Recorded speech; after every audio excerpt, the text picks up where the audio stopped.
మిత్రులారా, ఒక్క క్షణం ఆలోచించండి. ఒక మెరిసే కారు, ఖరీదైన బట్టలు ధరించిన ఒక మహిళ షాపింగ్ చేయడానికి బయల్దేరింది. కాని అకస్మాత్తుగా ట్రాఫిక్ సిగ్నల్ వద్ద ఆమె దృష్టి ఒక చిన్న అమ్మాయి మీదే నిలిచిపోయింది. చిరిగిన పాత బట్టలు, బోసి కాళ్ళు, చేతిలో కొన్ని పెన్నులు, మరియు ఆ మాసూం కళ్లలో ఆకలి మరియు బాధ. కాని ఆ అమ్మాయి తన పేరు చెప్పగానే మహిళ గుండె ఆగిపోయింది. ఎందుకంటే ఆ పేరు ఆమె సొంత పేరే. ముందు ఏమి జరుగుతుందో చూద్దాం. ఈ నిజమైన, హృదయాన్ని తాకే కథతో మాతో కలిసి ఉండండి. ఆ రోజు మధ్యాహ్నం సమయం ఒక అందమైన మహిళ తన కారులో షాపింగ్ మాల్ వైపు వెళుతోంది. ఆమె చక్కని, ఖరీదైన బట్టలు ధరించి ఉంది. కాని కారు ఒక ట్రాఫిక్ సిగ్నల్ వద్ద ఆగినప్పుడు ఆమె దృష్టి అకస్మాత్తుగా ఎడమవైపు పడింది. అక్కడ ఒక చిన్న అమ్మాయి, బహుశా 8 సంవత్సరాలే ఉంటాయి. ఆమె చేతిలో రంగురంగుల పెన్నుల చిన్న గుండి ఉంది. ఆమె ముఖం మాసూంగా ఉంది, కాని అలసట మరియు ఆకలి స్పష్టంగా కనిపిస్తున్నాయి.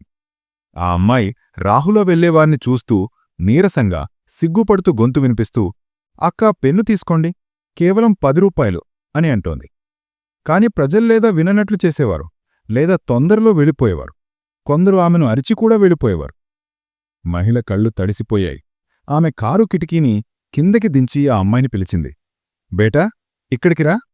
అమ్మాయి కొంచెం భయపడింది. తర్వాత నీరసంగా దగ్గరకొచ్చింది. మహిళ ఆ అమ్మాయిని దగ్గరకు పిలిచినప్పుడు ఆమె ముఖాన్ని జాగ్రత్తగా చూడటం మొదలుపెట్టింది. మొదట ఆమె తనకు భ్రమ కలిగిందేమో అని అనిపించింది. కాని ఆ అమ్మాయి మాసూం నవ్విచ్చి తన పెద్ద పెద్ద కళ్లతో ఆమె వైపు చూసినప్పుడు మహిళ గుండె బలంగా కొట్టుకుంది. మహిళ గునుగుతూ, ఈ ముఖం నేనెక్కడో చూశాను అని అనుకుంది. మహిళ ప్రేమగా అడిగింది, నీ పేరేమిటి?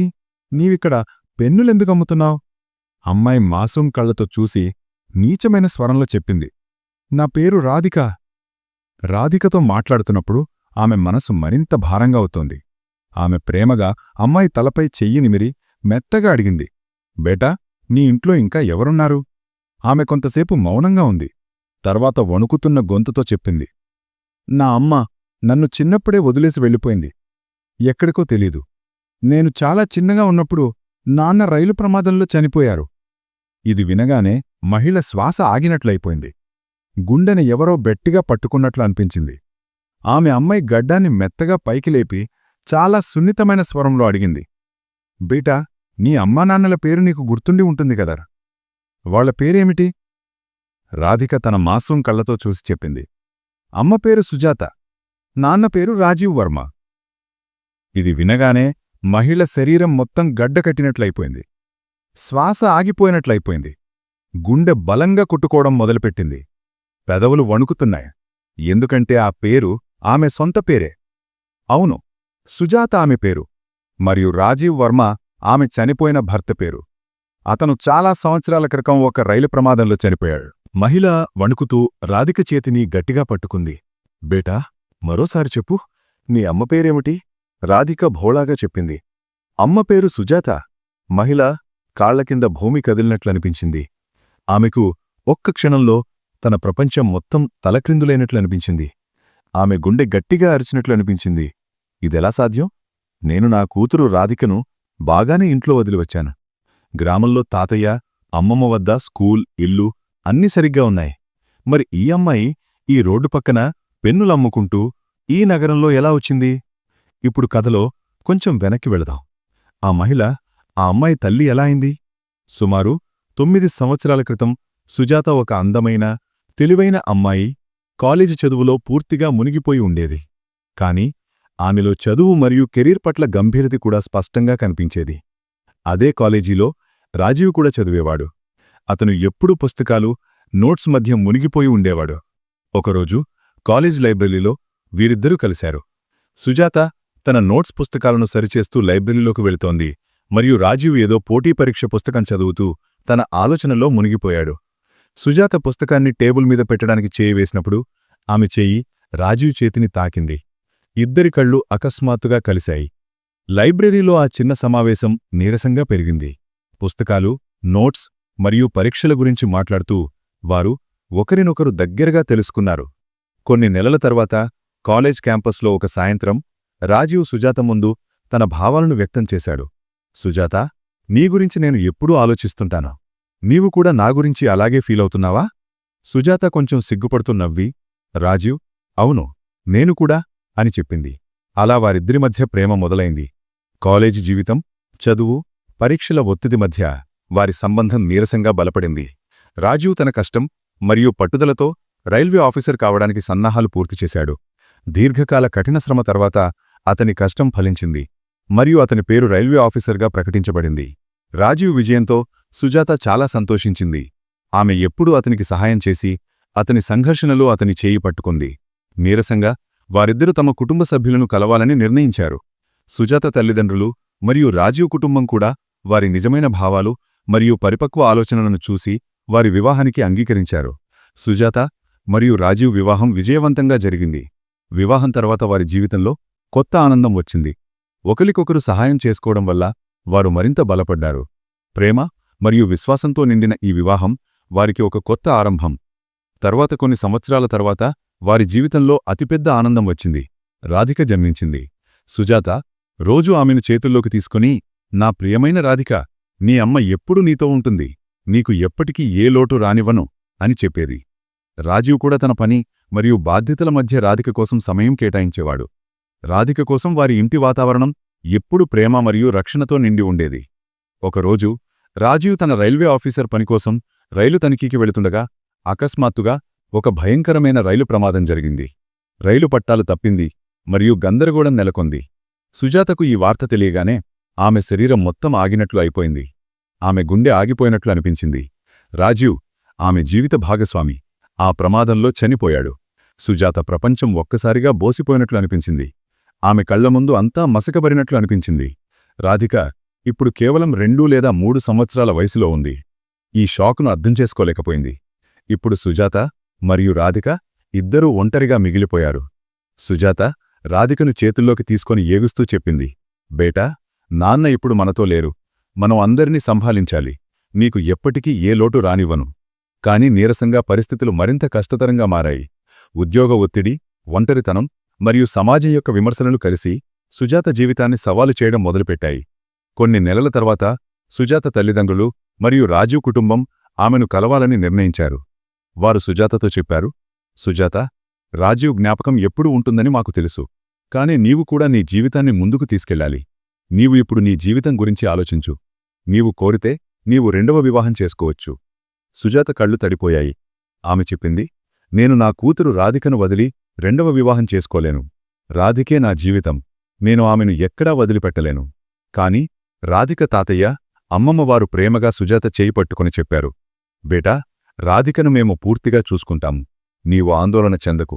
ఇప్పుడు నీ జీవితం గురించి ఆలోచించు. నీ ఆనందాలను వెతుకు. నీరసంగా సుజాత సిద్ధమైంది. ఆమె తన గత దుఃఖాలను వదిలేయాలని నిర్ణయించింది. కొన్ని నెలల తరువాత సుజాతకు ఒక సజ్జన ఇంజనీర్తో పరిచయమైంది. అతను అవగాహన ఉన్నవాడు, సహాయకరుడు మరియు గుండెతో మంచి మనిషి. వారిద్దరి మధ్య నీరసంగా స్నేహం మరియు విశ్వాసం యొక్క సంబంధం లోతుగా అయింది. ఇంజనీర్ మరియు అతని కుటుంబం సుజాత యొక్క అవగాహన, ధైర్యం మరియు సున్నితత్వంను చూసి ఆమెతో వివాహం చేసుకోవాలని ప్రతిపాదించారు. సుజాత కూడా ఆలోచించింది. ఇప్పుడు తనకు కొత్త జీవితాన్ని జీవించే అవకాశం లభిస్తోంది. అందుకే సుజాత ఇంజనీర్తో వివాహం చేసుకుంది. వివాహం సంతోషంగా జరిగింది. ఇంట్లో ప్రేమ, గౌరవం మరియు కొత్త ఆశలు ఉన్నాయి. కాని సుజాత తన గతం మరియు రాధిక గురించిన సత్యాన్ని తన కొత్త భర్త మరియు అతని కుటుంబం నుండి చెప్పలేదు. ఆమె ఆలోచించింది, ఇప్పుడు ఈ సత్యం బయటకు వస్తే కొత్త ఆనందాలకు ఆటంకం కలగవచ్చు. రాధిక సురక్షితంగా ఉంది మరియు ఇప్పుడు తన జీవితాన్ని సరైన దిశలో నడపడం కూడా తన బాధ్యత. సుజాత పూర్తిగా నిర్ణయించుకుంది. తన కొత్త జీవితం మరియు భర్తతో గౌరవంగా, నీతిగా మరియు సంతోషంగా జీవిస్తుంది. హౌతే రాధిక తాతయ్య, అమ్మమ్మ వద్ద సురక్షితంగా ఉంటుంది. వీడియో ముందుకు వెళ్లే ముందు ఒక విన్నపం. చాలామంది నా వీడియోలను చూస్తారు కాని సబ్స్క్రైబ్ చేయరు. దయచేసి సబ్స్క్రైబ్ చేయండి. తద్వారా మాకు మరిన్ని వీడియోలు తయారు చేయడానికి ప్రేరణ లభిస్తుంది. నీరసంగా రాధిక తాతయ్య ఆరోగ్యం క్షీణించటం మొదలయింది. వయస్సు మరియు వ్యాధుల ప్రభావం స్పష్టంగా కనిపించింది. తాతయ్య సంరక్షణ కోసం అమ్మమ్మ పూర్తిగా కష్టపడేది. కాని కాలం గడిచే కొద్దీ ఆమె శక్తి కూడా తగ్గుతూ వచ్చింది. కొన్ని నెలల తరువాత తాతయ్య పరిస్థితి మరింత తీవ్రమయ్యింది. చివరకు ఒక దుఃఖకరమైన రోజు వచ్చింది. రాధిక తాతయ్య మరణించారు. ఇంట్లో శోకం మరియు ఖాళీ స్థానం యొక్క నీడ వ్యాపించింది. అమ్మమ్మ కూడా ఈ దుఃఖంతో చాలా బాధపడింది. కాని రాధికకు ఓదార్పు ఇవ్వడానికి పూర్తిగా ప్రయత్నించింది. ఇప్పుడు రాధిక వద్ద అమ్మమ్మ మాత్రమే మిగిలింది. మరియు ఆమె కూడా నీరసంగా, వృద్ధాప్యం మరియు బలహీనంగా మారుతోంది. ఇంట్లో ప్రేమ ఉంది, కాని కుటుంబ నిర్మాణం నీరసంగా విచ్ఛిన్నమవుతోంది. ఈ సమయంలో రాధిక అత్త భువ అవకాశం చూసి రాధికను తనతో తీసుకెళ్లాలని నిర్ణయించింది. ఒకరోజు ఆమె అకస్మాత్తుగా అమ్మమ్మ ఇంటికి వచ్చింది. ఆమె అమ్మమ్మతో చెప్పింది, ఇప్పుడు చాలు, రాధిక ఇప్పుడు మాతో ఉంటుంది. నీవు వృద్ధురాలివైపోయావు. నీ చేతిలో ఆమె సరైన సంరక్షణ లేదు. నేను ఆమెను నాతో తీసుకెళ్తాను. అమ్మమ్మ కళ్లలో నీళ్లు తిరిగాయి. ఆమె చెప్పింది, నీకు కూడా పిల్లలు ఉన్నారు. నీవు నా చిన్న మనవరాల్ని ఎలా చూసుకుంటావు? నేను ఎప్పుడూ ఆమెను నా ప్రేమ మరియు రక్షణలో ఉంచుతాను. రాధిక ఇంకా చిన్నది. ఆమెకు అవగాహన మరియు ఓపిక అవసరం. మరియు నేను అన్నీ చేయగలను. కాని రాధిక అత్త చెప్పింది, లేదు అమ్మా, ఇప్పుడు నేను ఆమెను తీసుకెళ్తాను. ఇది ఆమెకు మంచిది. రాధిక మాసూం కళ్లలో భయం మరియు గందరగోళం స్పష్టంగా కనిపించాయి. ఆమెకు అమ్మా, అమ్మమ్మ, అత్తల ప్రవర్తన ఆమెతో ఎందుకు వేరుగా ఉందో అర్థం కాలేదు. కాని కథలో ఇంకా సంక్లిష్టత ఉంది. రాధిక అత్తకు సుజాతని మొదటి నుండి ఇష్టం లేదు. ఆమెకు సుజాత గత జీవితం మరియు కొత్త వివాహం సరైనది కాదు అని అనిపించింది. ఆమె మనసులో రాధికను తనతో ఉంచి సుజాత ఆనందాలకు అడ్డంకి కల్పించాలని కోరుకుంది. ఇప్పుడు రాధిక నిస్సహాయంగా ఉంది. ఆమె అమ్మమ్మ దుఃఖంలో ఉంది. కాని ఏదో విధంగా నిస్సహాయంగా రాధిక అత్తతో వెళ్లడానికి అనుమతించింది. రాధిక కళ్లలో భయం మరియు దుఃఖమున్నాయి. కాని ఆమె నీరసంగా తన కొత్త ఇంటివైపు, అత్త ఇంటివైపు వెళ్ళింది. రాధిక నీరసంగా తన అత్తతో నగరం బాట పట్టింది. నగరం యొక్క మెరుపు, బిగ్గర శబ్దాలు మరియు జన సమూహం ఆమెను మొదటి రోజు నుండి భయపెట్టడం మొదలుపెట్టాయి. అత్త ఆమెకు చిన్న చిన్న బట్టలు ఇచ్చింది. కాని అవి కూడా శుభ్రంగా లేదా అందంగా లేవు. రాధిక మాసూం ముఖం మరియు చిన్న శరీరం ఇప్పుడు నగర జన సమూహంలో పూర్తిగా ఒంటరిగా కనిపించాయి. మొదటి రోజునుండే అత్త ఆమెకు ఎలా ప్రజలను అడగాలో నేర్పింది. ఆమె చెప్పింది, రాధిక, ఇప్పుడు నీవు రోజూ ఇక్కడ మాకోసం డబ్బు తీసుకొస్తావు. రాధిక మొదట కొంచెం ధైర్యం చేసింది. కాని అత్త కఠినమైన మాటలు మరియు గంభీరమైన ముఖం ఆమెను భయపెట్టాయి. నీరసంగా ఆమె రోజు రోడ్డు పక్కన బిచ్చమడగటం మరియు ప్రజల నుండి సహాయం తీసుకోవటం అలవాటు చేసుకుంది. అత్త ఆమెకు నేర్పింది, చూడు, నవ్వు, ప్లీజ్ అని చెప్పు. కాని ఎవరూ ఇవ్వకపోతే వెంటనే వేరే చోటికి వెళ్ళు. రాధిక ప్రతిరోజూ ఉదయం లేచి పాత మురికిబట్టలు ధరించి నగర గల్లీలలోకి వెళ్లేది. కొన్నిసార్లు ఆమె నీరసంగా నిలబడేది, కొన్నిసార్లు భయంతో వణికేది. కాని ఆమెను రోజూ బిచ్చమడగటానికి మరియు చిన్న చిన్న వస్తువులు అమ్మటానికి బలవంతం చేయబడింది. ఇప్పుడు కథలో తిరిగి వస్తాం. సుజాత రాధికలు గట్టిగా కౌగిలించుకుంది. రాధిక కళ్లలో భయం మరియు అలసటతో పాటు ఇప్పుడు కొంచెం ఊరాపు యొక్క మెరుపు కూడా కనిపించింది. నీరసంగా సుజాత తన చేతులను తన చేతుల్లోకి తీసుకొని ప్రేమగా చెప్పింది, బేటా, ఇప్పుడు భయపడాల్సిన అవసరం లేదు. రా, నిన్ను నా ఇంటికి తీసుకెళ్తాను. నీవు సురక్షితంగా ఉంటావు. సుజాత కారు తలుపు తెరిచి రాధికను సురక్షితంగా సీటులో కూర్చోబెట్టింది. ఆమె సీట్ బెల్ట్ కట్టి చెప్పింది, చూడు బేటా, ఇప్పుడు మనం త్వరగా ఇంటికి వెళ్తావు. నీకు విశ్రాంతి, ఆహారం అన్నీ లభిస్తాయి. దారిలో సుజాత తన కళ్లతో రాధికను పదే పదే చూసింది. ఆమె ముఖం దుమ్ము మరియు అలసటతో నిండి ఉండేది. ఇప్పుడు తల్లి సాంగత్యంలో నీరసంగా, శాంతంగా మరియు సురక్షితంగా కనిపించడం మొదలయ్యింది. ఆమె మొదటిసారి ఎవరో తనను నిజంగా ప్రేమిస్తున్నారు, తనను రక్షిస్తున్నారు అని భావించింది. సుజాత కారును ఇంటివైపు తిప్పింది. సుజాత కారు ఇంటి గేటు దగ్గర ఆగినప్పుడు బయట ఒక సజ్జనుడు నిలబడి ఉన్నాడు. సుజాత యొక్క ప్రస్తుత భర్త. అతని ముఖం కొంచెం గంభీరంగా ఉంది, కాని కళ్లల్లో స్వల్ప ఆందోళన కనిపించింది. సుజాత రాధికను సురక్షిత సీటు నుండి దించి ఆమెను చేతుల్లోకి తీసుకున్నప్పుడు ఆమె నీరసంగా తన భర్త వైపు చూసింది. సుజాత గట్టిగా శ్వాస తీసుకుని తడి కళ్లతో చెప్పింది, ఇది నా కూతురు, నా బిడ్డ రాధిక. అతని తండ్రి రాజీవ్ వర్మ. అతనిప్పుడు మన మధ్య లేడు. నేను ఈ సత్యాన్ని ఇప్పటివరకు నీకు చెప్పలేదు, ఎందుకంటే ఆమె మాటలు గొంతులో ఆగిపోయాయి. భర్త ముఖం వంగి అతని కళ్ళు విశాలమయ్యాయి. ఏమిటి? నీవు ఇప్పటివరకు ఇది ఎందుకు చెప్పలేదు? అతని స్వరంలో బాధ మరియు షాక్ రెండు స్పష్టంగా వినిపించాయి. సుజాత వంగి అతని చేతిని పట్టుకుని సున్నితంగా చెప్పింది, నేను మన కొత్త జీవితం మరియు ఆనందాలు దీనివల్ల ప్రభావితం కాకూడదని కోరుకున్నాను. రాధిక సురక్షితంగా ఉంది, తాతయ్య, అమ్మమ్మ వద్ద. నేను కేవలం మనమందరం సంతోషంగా ఉండాలని కోరుకున్నాను, నిన్ను ఇబ్బంది పెట్టకూడదని. కాని భర్త కోపం నీరసంగా పెరగటం మొదలయింది. అతను అడుగు ముందుకు వేసి గంభీరమైన స్వరంలో చెప్పాడు. సుజాత, ఇది విని నాకు చాలా బాధ కలిగింది. కాని నీవు సత్యాన్ని దాచి మన జీవితాన్ని అబద్ధం యొక్క పునాదిపై నిర్మించావు. నేను ఇప్పుడు దీన్ని అంగీకరించలేను. నీవు ఇంత పెద్ద విషయాన్ని ఇంతకాలం దాచావు. నేను దీన్ని సహించలేను. నీవు ఇక్కడ ఉండలేవు. ముఖం కఠినంగా ఉంది మరియు అతని కళ్లలో ఎటువంటి సమాధానం లేదు. సుజాత తన భర్త మరొక మాట చెప్పకుండా సుజాతను ఇంటి నుండి బయటకు వెళ్లమని సైగ చేశాడు. అతని కన్నీళ్లను తుడుచుకొని నీరసమైన అడుగులతో కారు వైపు నడిచింది. రాధిక కూడా ఆమెతో ఉంది కాని తల్లి ఒడిలో సురక్షితంగా భావించింది. ఆ రోజు సుజాత అర్థం చేసుకుంది, సత్యం మరియు సన్నిహితత్వం ఎప్పుడూ సులభం కాదు. కొన్నిసార్లు సత్యం బయటకు వచ్చినప్పుడు సంబంధాలు విచ్ఛిన్నమవుతాయి. కాని తన కూతురు రాధిక కోసం ఆమె బాధ్యత ఇప్పుడు మరింత బలపడింది. సుజాత తన భర్త వ్యతిరేకత మరియు కఠిన ప్రవర్తన తర్వాత తనకు మరియు రాధికకు కొంతకాలం వేరుగా ఉండాలని నిర్ణయించింది. ఆమె నగరంలో ఒక చిన్న ఫ్లాట్ను అద్దెకు తీసుకుంది. తద్వారా రాధిక సురక్షితంగా మరియు స్వతంత్రంగా భావించగలదు. ఫ్లాట్ చాలా పెద్దది కాదు కాని శుభ్రంగా మరియు సురక్షితంగా ఉంది. రాధిక మొదటిసారి తన చిన్న చిన్న వస్తువులను స్వయంగా అమర్చింది. ఆట వస్తువులు, బట్టలు, పుస్తకాలు.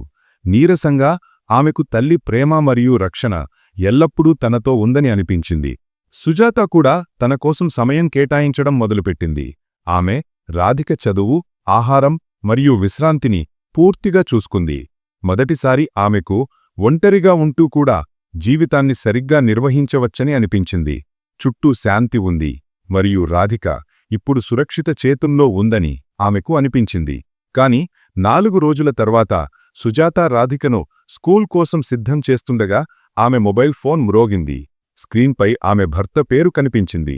సుజాత గట్టిగా శ్వాస తీసుకొని ఫోన్ ఎత్తింది. ఫోన్లో మొదట కొంచెం జంకు ఉంది.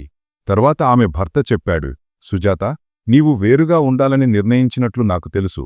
నేను నీతో తప్పు చేశానని కూడా అర్థం చేసుకున్నాను. కాని ఇప్పుడు నీవు తిరిగి రావాలని కోరుకుంటున్నాను. నేను తల్లీ కూతుళ్లను వేరుచేసి ఎటువంటి పాపం చెయ్యాలనుకోవటం లేదు.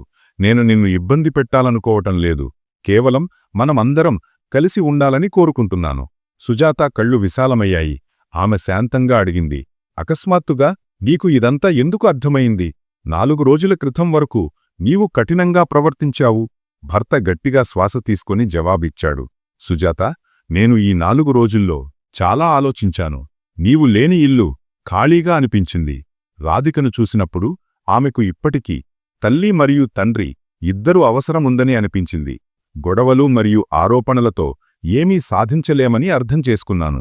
నేను కేవలం మనమందరం మళ్ళీ కుటుంబంగా ఉండాలని కోరుకుంటున్నాను. నీ నిర్ణయాన్ని నేను గౌరవిస్తాను. ఇప్పుడు నేను తల్లీ కూతుళ్లను ఏ విధంగా వేరు చెయ్యను. సుజాత రాధిక వైపు చూసింది. రాధిక చిన్న నవ్వు మరియు కళ్లలోని మెరుపు సుజాత గుండెకు ఊరటనిచ్చాయి. ఆమె నీరసంగా చెప్పింది, సరే, మేము తిరిగి వస్తాము. కాని ఈసారి మనమందరం శాంతిగా మరియు అవగాహనతో ఉంటాం. రాధిక కోసం మొదట ఆమె సుఖం మరియు రక్షణ గురించి ఆలోచిస్తాం. మనమందరం ఇలా చేస్తే అంతా సరిగ్గా ఉంటుంది. సుజాత కళ్లలో తడితో రాధికను చేతుల్లోకి తీసుకొని మెత్తగా చెప్పింది, బేటా, ఇప్పుడు అంతా సరిగ్గా ఉంటుంది. మనమందరం మళ్ళీ కలిసి ఉన్నాం. ఎటువంటి భయం లేదు, ఎటువంటి ఆందోళన లేదు.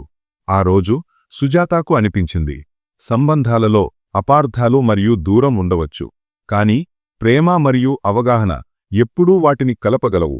4 రోజుల దూరం ఆమె భర్తను కూడా ఆలోచింపచేసింది. మరియు ఇప్పుడు కుటుంబం మళ్లీ కలిసి ఉంది. ఈసారి మరింత బలంగా మరియు అవగాహనతో. ఈ కథ నుండి మనకు ఈ నీతి లభిస్తుంది. కుటుంబం మరియు సంబంధాలు ఎటువంటి కష్టాలు, అపార్థాలు లేక కాల దూరం వల్ల బలహీనం కావు. ప్రేమ, అవగాహన మరియు ఓపిక అతిపెద్ద శక్తి. అవి గుండెలను కలిపి కష్టమైన పరిస్థితులను కూడా పరిష్కరించగలవు. మనం ఒకరి భావాలను గౌరవించి పిల్లల రక్షణ, ఆనందం మరియు భావోద్వేగ అవసరాలకు ప్రాధాన్యత ఇస్తే కుటుంబంలో విశ్వాసం మరియు సన్నిహితత్వం ఎప్పుడూ ఉంటాయి. కష్టాలు వస్తాయి, కానీ సరైన ఆలోచన, ధైర్యం మరియు నిజమైన ప్రేమతో వాటిని అధిగమించవచ్చు.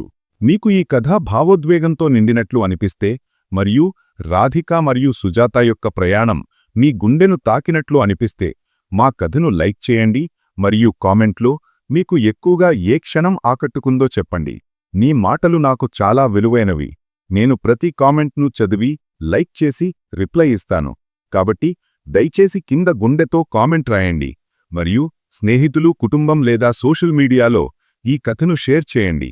తద్వారా ఇతరులు కూడా దీని సందేశం నుండి ప్రేరణ పొందగలరు. మా కథల సిరణిలో ఇలాంటి మరిన్ని ప్రేరణాత్మక మరియు భావోద్వేగ కథలు వస్తూ ఉంటాయి. కాబట్టి మా ఛానల్ను సబ్స్క్రైబ్ చేయడం మర్చిపోకండి మరియు నోటిఫికేషన్ బెల్ను నొక్కండి. తద్వారా మీరు ప్రతి కొత్త కథలో భాగం కాగలరు.